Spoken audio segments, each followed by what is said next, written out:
Hello everyone, welcome to my channel. मैं शगुफ्ता और आज हम पढ़ने वाले हैं नई शिक्षा नीति 2020 को। नेशनल एजुकेशन जो पॉलिसी आई है अभी नई वाली, ये 2020 में इसकी घोषणा हुई है। तो ये टॉपिक जो है इम्पॉर्टेंट हो जाता है एग्ज़ाम के लिए, क्योंकि अभी जो ये नई शिक्षा नीति है, क्योंकि इससे पहले 2 शिक्षा नीतियाँ और आ चुकी हैं और ये स्वतंत्र भारत की तीसरी शिक्षा नीति है जो अभी 2020 में आई है। ठीक है, तो ये तीसरी शिक्षा नीति है। सबसे इम्पॉर्टेंट बात तो ये याद रखनी है कि ये तीसरी शिक्षा नीति है। दूसरी ये कि ये 34 साल बाद आई है, यानी 34 साल यानी 34 साल बाद आई है ये नई शिक्षा नीति। इससे पहले जो 34 साल पहले आई थी 1986 में। ठीक है, और सबसे पहले आई थी 1968 में। तो ये चीज़ें अभी आपको मैं बताऊंगी, क्योंकि इम्पॉर्टेंट हो जाता है, क्योंकि पहली चीज़ें ज़्यादा पूछी जाती हैं। क्योंकि इससे ये इम्पॉर्टेंट इसलिए है क्योंकि ये नई शिक्षा नीति अभी आई है, कुछ चीज़ें इसमें चेंज हुई हैं। क्या चेंज हुआ है, क्या इसमें है, सारा कुछ आप जानेंगे आज के वीडियो में। वीडियो बहुत बड़ा नहीं है, बिल्कुल छोटा सा वीडियो होगा। इसका बहुत बड़ी जो नई शिक्षा नीति बहुत सारे पेजेस में है, लेकिन इतना कुछ पढ़ने की ज़रूरत नहीं होती। उसमें बहुत सारा वो अपना कुछ डाटा भी रखते हैं, क्योंकि जो समितियां बनती है उसमें कौन कौन से सदस्यों ने भाग लिया, क्या है, कौन से एक्ट, धारा, वो सारा कुछ भी उसमें होता है। इसलिए वो सब हमें इतनी पढ़ने की ज़रूरत नहीं है। तो नई शिक्षा नीति में जो पॉइंट होते हैं, जो पॉइंट एग्ज़ाम्स में पूछे जा सकते हैं, उन पॉइंट्स को हम आज के वीडियो में देखेंगे। बिल्कुल छोटा सा वीडियो है और जितने पॉइंट आज के वीडियो में आपको बताए जाएंगे उन्हीं से आपसे क्वेश्चन एग्ज़ाम्स में पूछे जाएंगे। या भी जो एग्ज़ाम्स हुए हैं हाल में, अगर उनमें शिक्षा नीति से क्वेश्चन पूछा गया तो आप उसमें देख सकते हैं। उसमें जो क्वेश्चन होंगे अगर तो वो इन्हीं पॉइंट से ही आए होंगे। इससे बाहर से कोई भी क्वेश्चन आपसे एग्ज़ाम्स में नहीं पूछा जाएगा। नई शिक्षा नीति बहुत बड़ी है, लेकिन उसको पढ़ने की ज़रूरत बिल्कुल भी नहीं है एग्ज़ाम के लिए। अगर आपको पढ़ना है तो आप पढ़ सकते हैं, लेकिन एग्ज़ाम के लिए उसका कोई मतलब नहीं है। आप जो है जो मेन पॉइंट्स है बस उन पर ही आप फोकस करें, ध्यान रखें। आज के वीडियो में जो भी आपको बताया जा रहा है आप बस उतना ही पढ़ें, उतना ही आपके लिए एग्ज़ाम के लिए काफ़ी है। तो चलिए वीडियो स्टार्ट करते हैं। और फ्रेंड्स, बाहर से शोर बहुत आ रहा होगा तो प्लीज़ उसको इग्नोर कर दीजिए, यहाँ पूरा दिन ऐसे ही आता रहता है। तो चलिए वीडियो स्टार्ट करते हैं। चैनल पर नए हैं तो सब्सक्राइब ज़रूर कर दीजिएगा। तो हम जो पहला पॉइंट देखेंगे, तो पहला पॉइंट हमारा क्या है कि इसकी घोषणा कब हुई थी, यानी जो नई शिक्षा नीति है इसकी घोषणा कब हुई थी। और एक बात ये कि आपसे जो नई शिक्षा नीति के बारे में अगर क्वेश्चन पूछा जाएगा तो वह शिक्षण कौशल में पूछा जाएगा। जो आपका शिक्षण कौशल का पार्ट है उसके अंतर्गत आपसे शिक्षा नीति, आरटी और एनसीएफ 2005 जो है मैंने पढ़ाया है, आरटी 2009 भी पढ़ाया हुआ है आपको, बहुत अच्छे से सारा कुछ पढ़ाया हुआ है। सब कुछ कंप्लीट हो रहा है, सिलेबस लगभग कंप्लीट हो गया है, कुछ ही चीज़ें बची हैं। तो वह सारा कुछ जो आपका आरटी 2009 है, एनसीएफ 2005 है, या नई शिक्षा नीति या पुरानी शिक्षा नीति जो भी है, यहाँ से जो क्वेश्चन आपसे पूछे जाएंगे तो वह शिक्षण कौशल के अंतर्गत पूछे जाएंगे। ठीक है, और आपका शिक्षण कौशल आना है 10 नंबर का। और ये 10 नंबर गेन करना बहुत आसान है, क्योंकि इसके अंतर्गत जो भी टॉपिक हैं वो बहुत ज़्यादा टफ नहीं है। इसमें आयोग आते हैं, जैसे कोठारी आयोग वगैरह है, इन सबको हमने पढ़ा है और अभी जो बचे हैं उनको भी हम पढ़ेंगे। तो आज हम पढ़ रहे हैं नई शिक्षा नीति और ये आपके शिक्षण कौशल में पूछा जाना है, जो कि 10 नंबर का आपका आएगा। और ऐसा कुछ भी नहीं है इसमें, आप देखेंगे अभी कि कितनी आसान से टॉपिक हैं जिनको आपको पढ़ना है। आपको 1-1 घंटे का इसके लिए वीडियो देखने की बिल्कुल ज़रूरत नहीं है, कि बातों को या चीज़ों को इतना लंबा खींच कर बताने से कोई फ़ायदा नहीं, टाइम वेस्ट करना है। हमें उतना पढ़ना है जो एग्ज़ाम के लिए ज़रूरी है। ठीक है, तो पहला पॉइंट है हमारा, नई शिक्षा नीति की घोषणा कब की गई थी। तो जो नई शिक्षा नीति है इसकी घोषणा 29 जुलाई 2020 को की गई थी घोषणा, लेकिन इसका मसौदा जो तैयार किया गया था वह 2019 में तैयार किया गया था। कब? मई में। तो ये मसौदा इतना ज़्यादा इम्पॉर्टेंट नहीं है, लेकिन पता होना चाहिए कि जो नई शिक्षा नीति इसका मसौदा 2019 में तैयार हुआ था मई में, लेकिन इसकी घोषणा हुई थी 29 जुलाई 2020 को। तो ये इम्पॉर्टेंट है। तीसरा पॉइंट क्या है, भारत में 34 साल बाद आई है ये शिक्षा नीति। जैसे कि अभी बताया आपको, ये जो शिक्षा नीति आई है ये 34 साल बाद आई है। पहले आई थी 1968 में, फिर 1986 में, और अब ही ये 2020 में इसकी घोषणा हुई है। यानी 34 साल बाद जो है ये नई शिक्षा नीति आई है। तो कितने साल बाद आई है ये क्वेश्चन पूछा जा सकता है आपसे। तो 34 साल बाद आई, 24 नहीं करना, यहाँ पे 34 है। ठीक है, फिर क्या है, अगला पॉइंट है सबसे पहली शिक्षा नीति। देखें, कई बार ऐसा होता है कि पहली चीज़ें ज़्यादा पूछी जाती हैं, ठीक है। तो सबसे पहली चीज़ें आपको पता होना चाहिए, सबसे पहली शिक्षा नीति 1968 में आई थी। किसके कार्यकाल में आई थी ये पूछ सकते हैं, तो श्रीमती इंदिरा गांधी के समय में यानी उनके कार्यकाल में आई थी। और इस शिक्षा नीति यानी 1968 वाली शिक्षा नीति का सुझाव किसने दिया था, तो कोठारी आयोग ने इसका सुझाव दिया था। यानी पहली शिक्षा नीति का सुझाव दिया था कोठारी आयोग ने, जो कि श्रीमती इंदिरा गांधी के समय में आई थी या उनके कार्यकाल में आई थी 1968 में।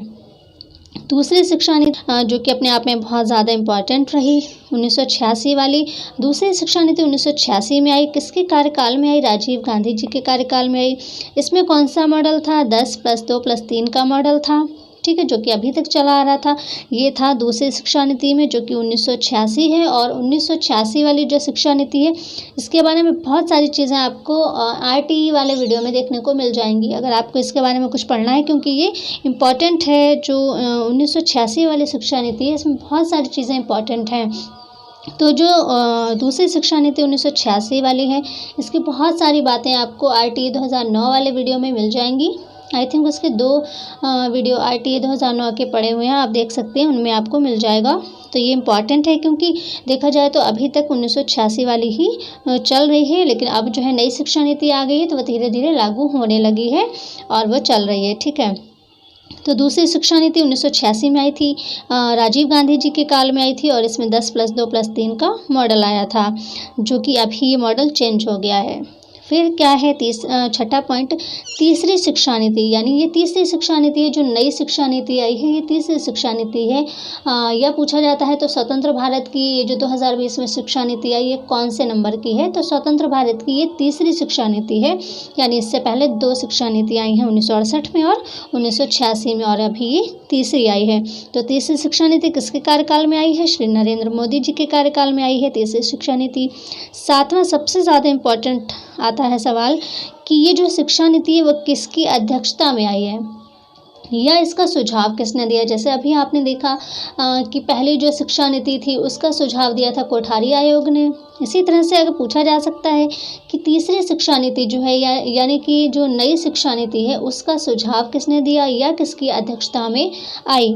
तो ये सबसे ज़्यादा इम्पोर्टेंट टॉपिक है या पॉइंट है कि जो नई शिक्षा नीति है ये अंतरिक्ष वैज्ञानिक, ये आपको ध्यान रखना है कि ये जो कस्तूरी रंगन है ये अंतरिक्ष वैज्ञानिक हैं। तो अंतरिक्ष वैज्ञानिक के कस्तूरी रंगन जो है उनकी अध्यक्षता वाली समिति की रिपोर्ट पर आधारित है ये वाली यानी नई वाली शिक्षा नीति, ठीक है। तो तीसरी शिक्षा नीति या नई शिक्षा नीति अंतरिक्ष वैज्ञानिक के कस्तूरी रंगन की अध्यक्षता वाली समिति की रिपोर्ट पर आधारित है। तो ये सबसे ज़्यादा इम्पॉर्टेंट है। फिर 8वां जो पॉइंट है ये भी बहुत ज़्यादा इम्पॉर्टेंट है, NEP यानी कि नेशनल एजुकेशन पॉलिसी, यानी कि नई शिक्षा नीति जो अभी आई है इसकी बात हो रही। NEP की फुल फॉर्म होती है नेशनल एजुकेशन पॉलिसी, यानी कि राष्ट्रीय शिक्षा नीति।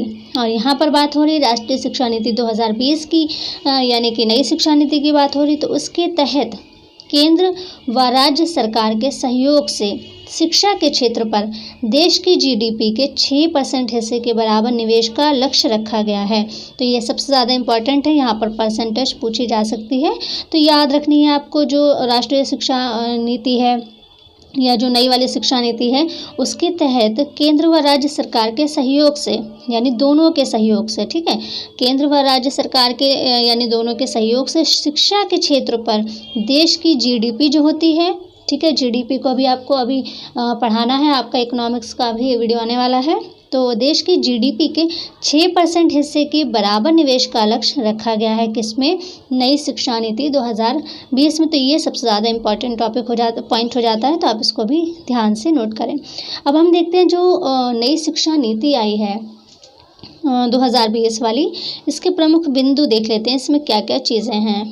तो इसका जो सबसे इम्पॉर्टेंट पॉइंट है वो क्या है, इसका लक्ष्य या उद्देश्य कब तक के लिए रखा गया है, 2030 तक के लिए है। कितने आयु वर्ष के बच्चों के लिए है, तो 3 से 18 आयु वर्ग तक के बच्चों के लिए ये लक्ष्य रखा गया। क्या लक्ष्य रखा गया है, 2030 तक 3 से 18 आयु तक के प्रत्येक बच्चे को गुणवत्तापूर्ण शिक्षा को प्रदान करना। यानी यहाँ पर है कि 100% जो है ये प्रभावी होना चाहिए 2030 तक 3 से 18 आयु वर्ग के तक जो बच्चे हैं उनको गुणवत्तापूर्ण शिक्षा देना। दूसरा पॉइंट, नई शिक्षा नीति जो है उसको लागू करने वाला प्रथम राज्य कौन सा बना है? हिमाचल प्रदेश बना है। दूसरा पूछा जाए अगर, तो दूसरा वैसे नहीं पूछेंगे, लेकिन अगर दूसरा पूछा जाए तो वो बना है मध्य प्रदेश। फिर उसके बाद तो क्रम चलता रहेगा, अपनाते रहेंगे राज्य, लेकिन वो नहीं पूछे जा सकते क्योंकि फिर तो वो अपनाते ही रहेंगे। लेकिन पहला पूछा जा सकता है, तो नई शिक्षा नीति लागू करने वाला प्रथम राज्य कौन सा बना है? वो बना है हिमाचल प्रदेश। अगर दूसरा पूछते हैं कि हिमाचल प्रदेश के बाद कौन सा राज्य बना है जिसने नई शिक्षा नीति को अपनाया, तो वो मध्य प्रदेश बना है। यानी कि यहाँ पर पहला पूछ सकते हैं आपसे। तो नई शिक्षा नीति को लागू करने वाला प्रथम राज्य कौन है? हिमाचल प्रदेश, और दूसरा है मध्य प्रदेश। फिर देखते हैं अगला जो पॉइंट है, इस शिक्षा नीति में जो मॉडल लागू हुआ वो कौन सा मॉडल है? वो है 5+3+3+4 का मॉडल आया है इसमें। तो 5+3+3+4 क्या है, ये आपसे पूछा जा सकता है कि इसको जो है आपको होना चाहिए कि 5 3 3 4 क्या है।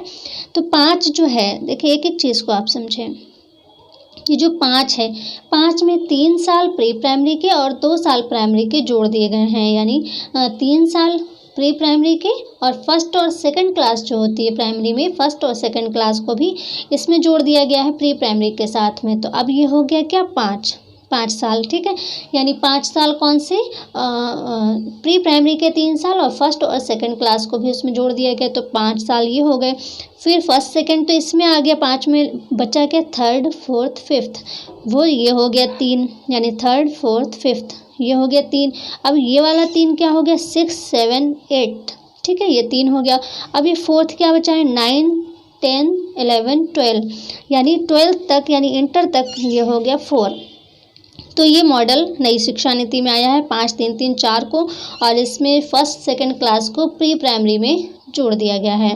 तो ये आपको पता होना चाहिए 5 3 3 4 क्या है। नेक्स्ट पॉइंट है, 6वीं कक्षा में वोकेशनल कोर्स शुरू होंगे इसके तहत। यानी 6वीं मतलब 6 क्लास जो है, 6ठी क्लास से या 6 क्लास से जो होती है उसमें वोकेशनल कोर्स जो है शुरू कर दिए जाएं, इस शिक्षा नीति में ऐसा प्रावधान है।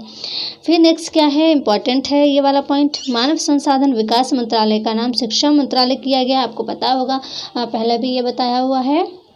जो मानव संसाधन विकास मंत्रालय है उसका नाम बदल दिया गया है, उसका नाम बदल कर हो गया शिक्षा मंत्रालय। लेकिन ये जो मानव संसाधन विकास मंत्रालय का नाम बदला गया है शिक्षा मंत्रालय, ये क्यों बदला गया, इसका उद्देश्य क्या था? तो इसका उद्देश्य जो है नाम बदलने का, यानी शिक्षा मंत्रालय रखने का या शिक्षा मंत्रालय करने का जो मुख्य उद्देश्य है वो क्या है? शिक्षा और सीखने पर पुनः ध्यान आकर्षित करना। यानी मानव संसाधन विकास मंत्रालय इसका नाम था, तो इसका अलग उद्देश्य हो जाता है, लेकिन अब इसका नाम क्या हो गया? शिक्षा मंत्रालय। जैसे कि नाम से पता चल रहा है शिक्षा मंत्रालय, तो अब इसका उद्देश्य क्या होगा? जब शिक्षा मंत्रालय इसका नाम कर दिया गया है तो इसका उद्देश्य क्या होना चाहिए? शिक्षा और सीखने पर पुनः ध्यान आकर्षित करना। तो ये आपके लिए इम्पोर्टेंट हो जाता है कि इसका नाम चेंज क्यों किया गया, या उसका नाम जो शिक्षा मंत्रालय कर दिया गया, तो वो शिक्षा मंत्रालय करने का उद्देश्य क्या है? तो शिक्षा मंत्रालय उसका नाम करने का उद्देश्य ये है कि शिक्षा और सीखने पर पुनः ध्यान आकर्षित करना। तो ये इम्पॉर्टेंट है।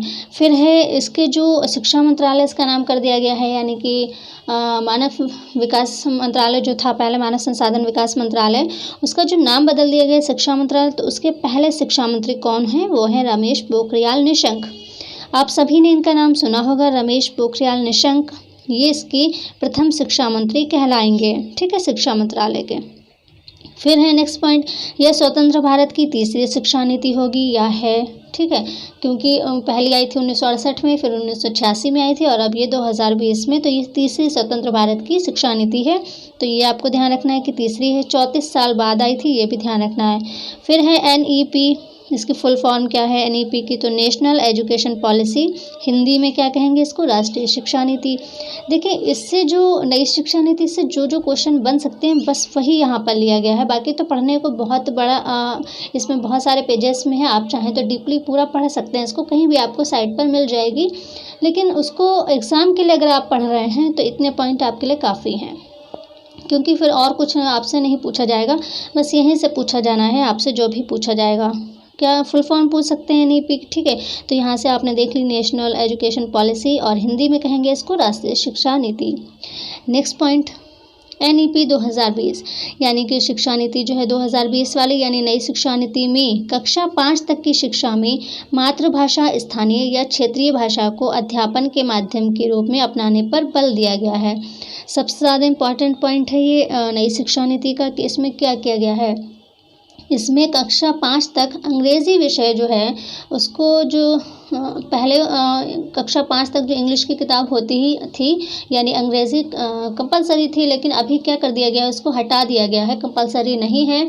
और क्या होगा उसमें मातृभाषा रखी गई है। यानी अगर आपसे क्वेश्चन ये आता है, ऑप्शन दिए रहते हैं कि कौन सी भाषा जो है कक्षा 5 तक के लिए हटा दी गई है, तो अंग्रेज़ी जो है हटा दी गई है। और क्या कर दिया गया है, इम्पॉर्टेंट है, NEP 2020 में यानी कि जो नई शिक्षा नीति है उसमें कक्षा 5 तक की शिक्षा में मातृभाषा, अब मातृभाषा स्थानीय हो सकती है, क्षेत्रीय भाषा, ठीक है, मातृभाषा, स्थानीय या क्षेत्रीय भाषा को अध्यापन के माध्यम के रूप में अपनाने पर बल दिया गया है किसमें, राष्ट्रीय शिक्षा नीति 2020 में। तो ये कुछ पॉइंट है नई शिक्षा नीति 2020 के। इससे ज़्यादा आपको नई शिक्षा नीति में कुछ भी पढ़ने के लिए नहीं है। वैसे पढ़ना चाहें तो बहुत कुछ है, बहुत सारे पेजेस हैं, आप पढ़ सकते हैं, लेकिन अगर एग्ज़ाम के लिए आप पढ़ रहे हैं तो इतने पॉइंट आपके लिए काफ़ी हैं। इन्हीं में से आपसे क्वेश्चन आएंगे, इससे बाहर से आपसे कोई भी क्वेश्चन नई शिक्षा नीति से नहीं आएगा। वो बात अलग है कि क्वेश्चन को तोड़ मरोड़ कर किसी और तरीके से पूछा जाए, आंसर इन्हीं में से होगा आपका, ठीक है। तो इसको बहुत ध्यान से आपको पढ़ना है। बाकी आप डिटेल से अगर पढ़ना चाहते हैं तो आप कमेंट कर सकते हैं, हम डिटेल से भी आपको पढ़ा सकते हैं। तो आज की वीडियो में इतना ही। वीडियो अच्छा लगा हो शेयर ज़रूर करिएगा। मिलते हैं नेक्स्ट वीडियो में, तब तक के लिए take care and bye bye.